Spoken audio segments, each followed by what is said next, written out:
Mere Christianity, Book 2, Chapter 5, Sexual Morality.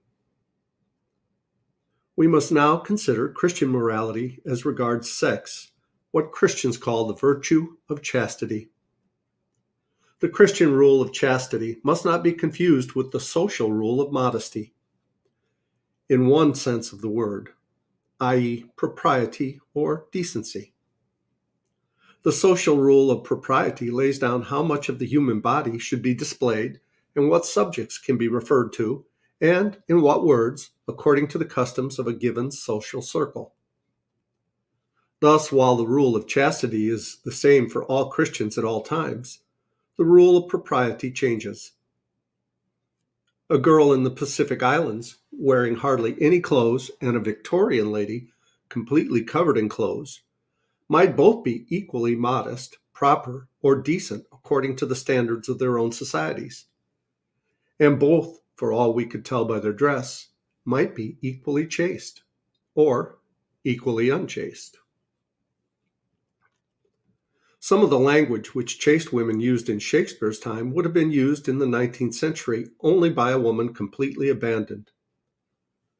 When people break the rule of propriety current in their own time and place, if they do so in order to excite lust in themselves or others, then they are offending against chastity. But if they break it through ignorance or carelessness, they are guilty only of bad manners.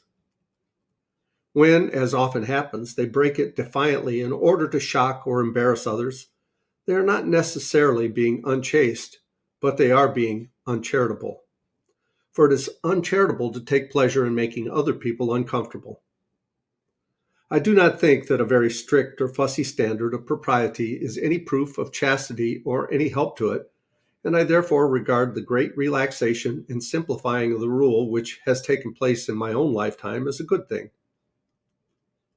At its present stage, however, it has this inconvenience, that people of different ages and different types do not all acknowledge the same standard, and we hardly know where we are.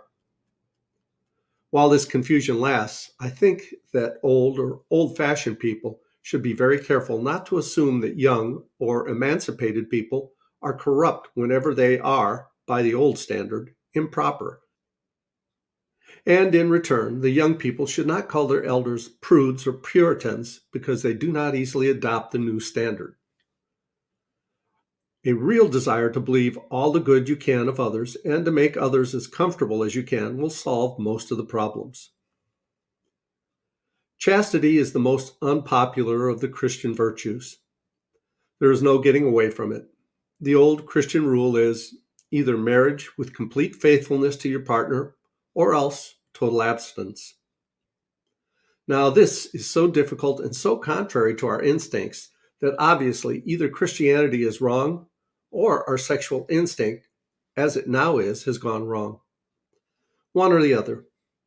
Of course, being a Christian, I think, is the instinct which has gone wrong. But I have other reasons for thinking so. The biological purpose of sex is children, just as the biological purpose of eating is to repair the body. Now, if we eat whenever we feel inclined and just as much as we want, it is quite true that most of us will eat too much, but not terrifically too much. One man may eat enough for 2, but he does not eat enough for 10. The appetite goes a little beyond its biological purpose, but not enormously. But if a healthy young man indulged his sexual appetite whenever he felt inclined, and if each act produced a baby, then in 10 years he might easily populate a small village. This appetite is in ludicrous and preposterous excess of its function. Or take it another way. You can get a large audience together for a striptease act. That is, to watch a girl undress on the stage. Now, suppose you came to a country where you could fill a theater by simply bringing a covered plate to the stage and then slowly lifting the cover so as to let everyone see, just before the light went out, that it contained a mutton chop or a bit of bacon. Would you not think that in that country something had gone wrong with the appetite for food?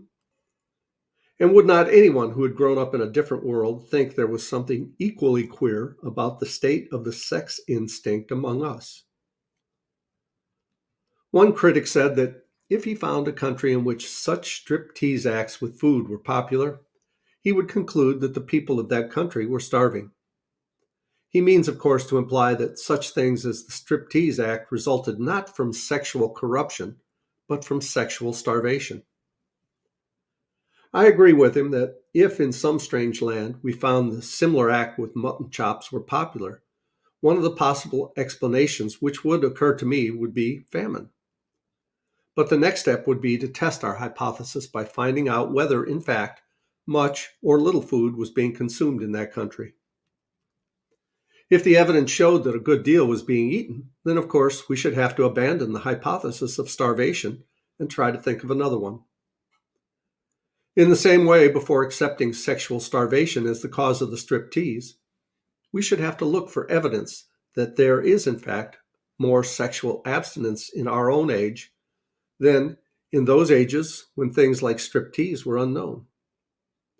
But surely there is no such evidence. Contraceptives have made sexual indulgence far less costly within marriage and far safer outside it than ever before. And public opinion is less hostile to illicit unions and even to perversion than it has been since pagan times. Nor is the hypothesis of starvation the only one we can imagine. Everyone knows that the sexual appetite, like our other appetites, grows by indulgence. Starving men may think much about food, but so do gluttons. The gorged as well as the famished like titillation. Here is a third point. You find very few people who want to eat things that really are not food, or to do other things with food instead of eating it. In other words, perversions of the food appetite are rare. But perversions of the sex instinct are numerous, hard to cure, and frightful. I'm sorry to have to go into all these details, but I must. The reason why I must is that you and I, for the last 20 years, have been fed all day long on good, solid lies about sex. We've been told, till one is sick of hearing it, that sexual desire is in the same state as any of our other natural desires, and that if only we abandon the silly old Victorian idea of hushing it up, everything in the garden will be lovely. It is not true. The moment you look at the facts and away from the propaganda, you see that it is not. They tell you sex has become a mess because it was hushed up. But for the last 20 years, it has not been hushed up. It has been chattered about all day long, yet it is still in a mess. If hushing up had been the cause of the trouble, ventilation would have set it right, but it has not. I think it is the other way around. I think the human race originally hushed it up because it had become such a mess.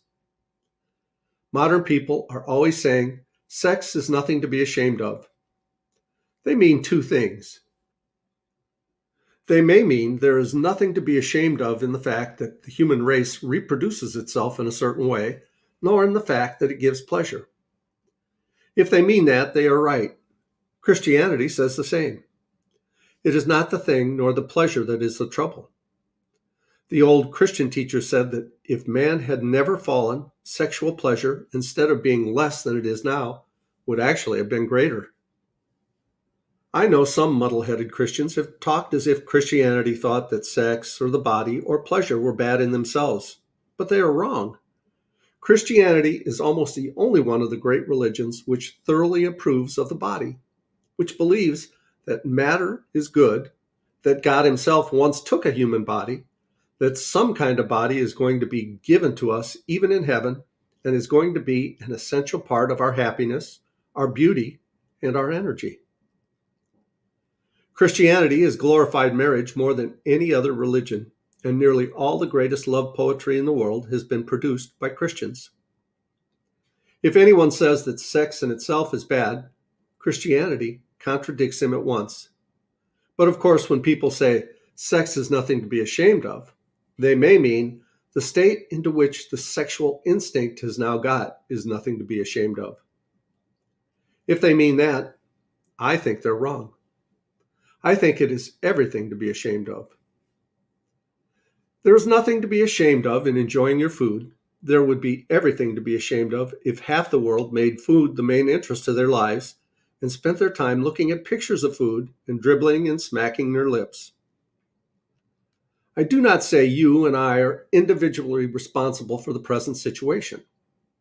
Our ancestors have handed over to us organisms which are warped in this respect. And we grow up surrounded by propaganda in favor of unchastity. There are people who want to keep our sex instinct inflamed in order to make money out of us. Because, of course, a man with an obsession is a man who has very little sales resistance. God knows our situation. He will not judge us as if we had no difficulties to overcome. What matters is the sincerity and perseverance of our will to overcome them. Before we can be cured, we must want to be cured. Those who really wish for help will get it. But for many modern people, even the wish is difficult. It is easy to think that we want something when we do not really want it. A famous Christian long ago told us that when he was a young man, he prayed constantly for chastity. But years later, he realized that while his lips had been saying, "Oh Lord, make me chaste," his heart had been secretly adding, "But please don't do it just yet." This may happen in prayers for other virtues too, but there are 3 reasons why it is now specifically difficult for us to desire, let alone to achieve, complete chastity. In the first place, our warped natures, the devils who tempt us, and all the contemporary propaganda for lust combine to make us feel that the desires we are resisting are so natural, so healthy, and so reasonable that it is almost perverse and abnormal to resist them. Poster after poster, film after film, novel after novel associate the idea of sexual indulgence with the ideas of health, normality, youth, frankness, and good humor. Now, this association is a lie. Like all powerful lies, it is based on a truth. The truth, acknowledged above, that sex itself, apart from the excess and obsessions that have grown around it, is normal and healthy and all the rest of it. The lie consists in the suggestion that any sexual act to which you are tempted at the moment is also healthy and normal. Now, this unconceivable view, and quite apart from Christianity, must be nonsense. Surrender to all your desires obviously leads to impotence, disease, jealousies, lies, concealment, and everything that is the reverse of health, good humor, and frankness. For any happiness, even in this world, quite a lot of restraint is going to be necessary. So the claim made by every desire, when it is strong, to be healthy and reasonable counts for nothing. Every sane and civilized man must have some set of principles by which he chooses to reject some of his desires and to permit others. One man does this on Christian principles, another on hygienic principles, another on sociological principles. The real conflict is not between Christianity and nature, but between Christian principle and other principles in the control of nature. For nature, in the sense of natural desire, will have to be controlled anyway unless you are going to ruin your whole life. The Christian principles are, admittedly, stricter than the others, but then we think you will get help towards obeying them, which you will not get towards obeying the others. In the second place, many people are deterred from seriously attempting Christian chastity because they think, before trying, that it is impossible. But when a thing has to be attempted, one must never think about possibility or impossibility. Faced with an optional question in an examination paper, one considers whether one can do it or not. Faced with a compulsory question, one must do the best one can. You may get some marks for a very imperfect answer. You will certainly get none for leaving the question alone. Not only in examinations, but in war, in mountain climbing, in learning to skate or swim or ride a bicycle, even in fastening a stiff collar with cold fingers, people quite often do what seemed impossible before they did it. It is wonderful what we can do when we have to. We may indeed be sure that Perfect chastity, like perfect charity, will not be attained by any merely human efforts. You must ask for God's help. Even when you have done so, it may seem to you for a long time that no help or less help than you need is being given. Never mind. After each failure, ask forgiveness, pick yourself up, and try again. Very often, what God first helps us toward is not the virtue itself, but just this power of always trying again. For however important chastity, or courage, or truthfulness, or any other virtue may be, this process trains us in habits of the soul which are more important still. It cures our illusions about ourselves and teaches us to depend on God. We learn on the one hand that we cannot trust ourselves even in our best moments, and on the other, that we need not despair even in our worst, for our failures are forgiven. The only fatal thing is to sit down content with anything less than perfection. Thirdly, people often misunderstand what psychology teaches about repressions. It teaches us that repressed sex is dangerous. But repressed is here a technical term. It does not mean suppressed in the sense of denied or resisted. A repressed desire or thought is one which has been thrust into the subconscious, usually at a very early age, and can now come before the mind only in a disguised and unrecognizable form. Repressed sexuality does not appear to the patient to be sexuality at all. When an adolescent or an adult is engaged in resisting a conscious desire, he is not dealing with a repression, nor is he in the least danger of creating a repression. On the contrary, those who are seriously attempting chastity are more conscious and soon know a great deal more about their own sexuality than anyone else. They come to know their desires as Wellington knew Napoleon, or as Sherlock Holmes knew Moriarty, as a rat catcher knows rats, or a plumber knows about leaky pipes. Virtue, even attempted virtue, brings light. Indulgences brings fog. Finally, though I have had to speak at some length about sex, I want to make it clear as I possibly can that the center of Christian morality is not here. If anyone thinks that Christians regard unchastity as the supreme vice, he's quite wrong. The sins of the flesh are bad, but they are the least bad of all sins. All the worst pleasures are purely spiritual. The pleasure of putting other people in the wrong, of bossing and patronizing and spoiling sport, and backbiting, the pleasures of power, of hatred. For there are two things inside of me competing with the human self which I must try to become. They are the animal self and the diabolical self. The diabolical self is the worst of the two. That is why a cold, self-righteous prig who goes regularly to church may be far nearer to hell than a prostitute. But of course, it is better to be neither. And we'll go on with chapter 6 in the next video. Thanks so much for watching. I love you guys.